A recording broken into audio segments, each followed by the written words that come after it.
dijelaskan tadi ya.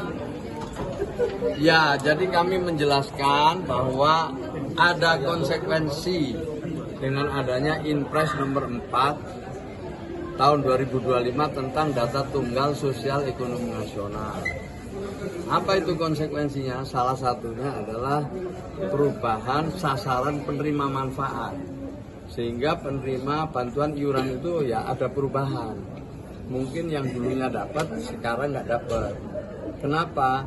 Pertama karena hasil ground check. Jadi kita cek ke lapangan, memang ada beberapa penerima manfaat yang memang tidak perlu lagi mendapatkan bantuan iuran. Itu yang pertama. Yang kedua, kita padankan dengan data tunggal itu yang mereka belum ada NIK-nya atau belum rekam KTP atau identitas-identitas yang diperlukan lain, sehingga kita itu setelah koordinasi dengan BPS ada sekitar 7 juta lebih yang kita keluarkan dan kita masukkan yang lainnya yang memang memerlukan bantuan. Jadi tidak dikurangi 7 juta itu, dialihkan sasarannya kepada mereka yang lebih berhak. Itu aja. Gus, kalau soal yang Caimin kemarin bilang Yang 7 juta itu berarti dikeluarkan karena apa tadi? Ya karena pertama karena dia dianggap sudah tidak perlu lagi mendapatkan PBI. Ada masyarakat lain yang membutuhkan. Jadi tidak memenuhi kriteria lah gampangnya. Tidak memenuhi kriteria. Kita fokus kepada desil 1, 2, 3, 4 yang berada di data tunggal sosial ekonomi nasional. Meskipun begitu, kita masih kasih kesempatan untuk melakukan sanggahan. Jika ada sanggahan, kita siapkan mekanismenya lewat dinas sosial di daerah, lewat aplikasi SIG-NG. Jadi itu nanti akan kita tindak lanjuti, akan kita cek lagi, kita akan tindak lanjuti, dan itu nanti akan ada namanya reaktivasi. Jadi tetap kita beri peluang ya bagi mereka yang mungkin sakit, memiliki satu penyakit kronis dan mereka sudah ada di rumah sakit. Tadi kami koordinasi dengan BPJS Kesehatan untuk tetap bisa dilayani. Nanti kita reaktifkan kembali. Tadi Gus, soal 5 juta ODGJ. data yang tidak aktif itu Datanya seperti apa sih Pak sekarang? Iya Pak, tadi disampaikan bahwa judul itu dari datanya dari Kemensos itu Pak. Iya, jadi bukan. Jadi ini gini, judul besarnya dulu. Ya ini dalam rangka bansos tepat sasaran. Untuk itu kita mengacu pada DTSEN. Dalam rangka kita menindaklanjuti Inpres nomor 4 itu, kita mengambil banyak langkah. Salah satunya seizin dengan Presiden, saya berkoordinasi dengan PPATK. Seluruh penerima bansos dari Kementerian Sosial, rekening atau NIK-nya kita serahkan ke PPATK. update-nya sekarang gimana yang Ini lagi kita dalami, kita sudah dapat surat resmi dari PPATK. Kita sedang dalami, nanti kira-kira hari Jumat itu kita baru dapat hasil pendalaman dari tim Kementerian Sosial. berarti belum ditutup, berarti rekeningnya belum ditutup ya Pak dari sama PPATK? Rekeningnya kan bisa diblokir langsung oleh PPATK. Tapi dari kami akan cek dulu, nanti lalu kita ambil tindakan. Tindakannya macam-macam, bisa disanksi, bisa nggak dapat lagi, ya, bisa juga dia mungkin untuk sementara ya di blacklist, macam-macam itu yang kita lakukan nanti. Kita lihat sekarang ini mereka benar-benar main apa enggak, ini dimanfaatkan untuk mereka sendiri atau dimanfaatkan oleh orang lain. Kemudian yang kedua, dia itu sendiri apa bagian dari jaringan. Jadi kita masih banyak yang akan konsultasi lagi dengan PPATK.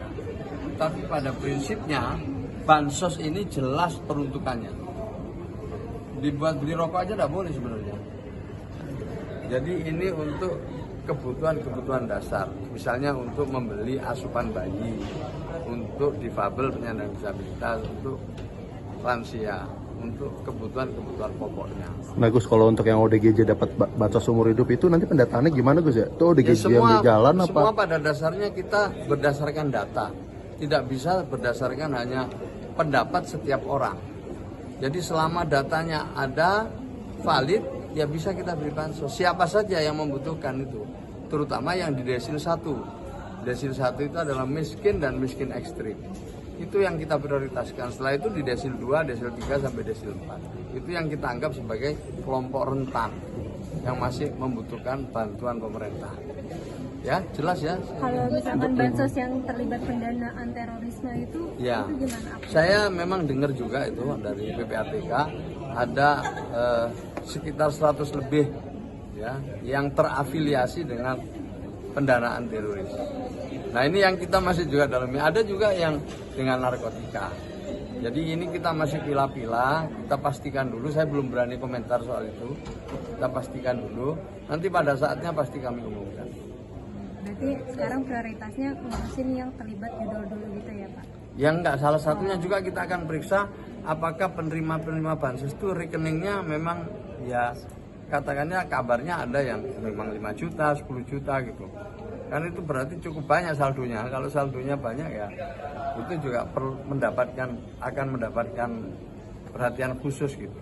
Anomali. Meyakinkannya yang main judul atau enggak itu gimana? Ya kan datanya udah ada. Pemain apa bukan main judul ini yang dimaksud dari PPATK itu kan sudah ada datanya ya. Terus saya soal rapid mungkin kalau misalnya untuk ijazah sekolah rapid sendiri nanti dikeluarinnya itu dari Kemensos atau dari Kemendikbud sendiri? Ya dari sekolah rakyat. Sekolah rakyat ini kan resmi, sama dengan sekolah-sekolah yang lain. Ya lulusannya diakui sama. Tapi maksudnya dinaungi oleh Kemensos atau? Oh ya yang menaungi ya Kementerian Sosial. Tapi yang terlibat untuk ikut dalam operasional ini kan juga di Dasmen kementerian-kementerian lain. Cuma ikut pemerintah daerah. Jadi ini seperti sekolah resmi yang lain.